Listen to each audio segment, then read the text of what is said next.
अमेठी लोकसभा का ये गौरीगंज विधानसभा क्षेत्र है और 20 मई यानी कि आज राहुल गांधी का यहाँ पे आगमन हो रहा है। लोकसभा चुनाव के बाद दूसरी बार राहुल गांधी का अमेठी का दौरा है। 2024 के लोकसभा चुनाव में राहुल गांधी परिवार के ही करीबी किशोरीलाल शर्मा यहाँ से चुनाव जीतते हैं और स्मृति ईरानी भाजपा की प्रत्याशी को यहाँ से वो चुनाव हराते हैं।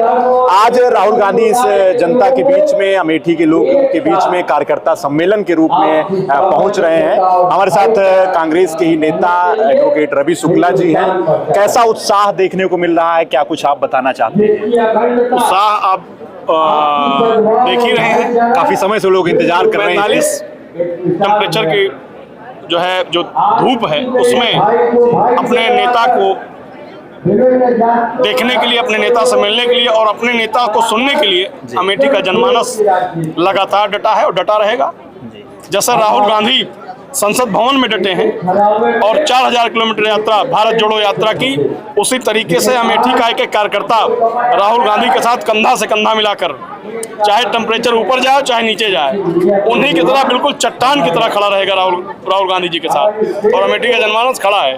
चलिए, इसको कार्यकर्ता सम्मेलन कहा जा रहा है। लोगों से संवाद करेंगे राहुल गांधी। क्या आप लोगों के अंदर क्या कुछ ऐसे विचार हैं जो आप चाहते हैं कि थोड़ा बहुत परिवर्तन अमेठी में देखने को मिले? अब अमेठी में परिवर्तन राहुल जी कर रहे हैं। नए नए यूथ नौजवान आ रहे हैं सामने और समय समय पर जो एक नई जिम्मेदारी होती है, आदरणीय राहुल जी हमेशा दिया करते थे और देंगे।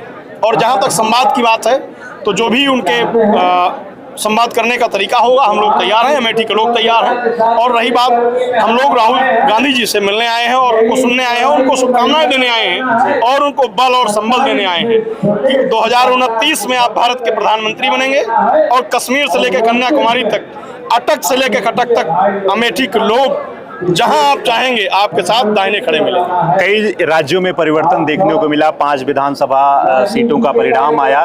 केरल में आपकी सरकार बनती है और अमेठी यानी कि उत्तर प्रदेश में जो अमेठी जिसको गढ़ कहा जाता है, यहाँ पर विधानसभाओं में कांग्रेस का खाता नहीं खुल रहा है। पिछले कई विधानसभा चुनाव में कांग्रेस उतने मजबूती के साथ प्रदर्शन नहीं कर पा रही है जितनी मजबूती के साथ वो लोकसभा के चुनाव में परिणाम उसके सामने आते हैं। कुछ परिस्थितियां, चूंकि जो राष्ट्रीय मुद्दे पर चुनाव लड़े जाते हैं और राष्ट्रीय मुद्दों पर प्रदेश के मुद्दों में कुछ फर्क होता है। नेशनल इश्यूज के मामले में लोगों की समझ दूसरी होती है, इसलिए वो निर्णय दूसरा होता है। और जहां तक क्षेत्रीय विचारधारा का प्रश्न होता है और क्षेत्रीय दल, ये आपस में कुछ ऐसी परिस्थितियां बन जाती हैं कि लोग भ्रमित हो जाते हैं। और रही बात 2027 में, तो अभी तक जो हुआ है वो परिस्थितियां कुछ और थी, लेकिन 2027 में मुझे लगता है कि अमेठी के लोग पूरी तरीके से तैयार हैं कि हम ज्यादा से ज्यादा अपने विधानसभा में सदस्य भेजेंगे और अमेठी से लेकर सलोन तक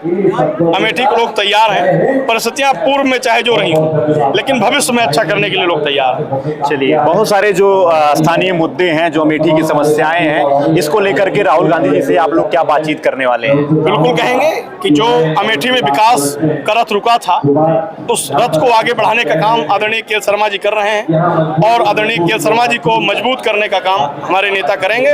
और जो भी मदद हो सकेगी नेताजी आदरणीय राहुल जी के शर्मा जी का करेंगे, हम लोगों का करेंगे।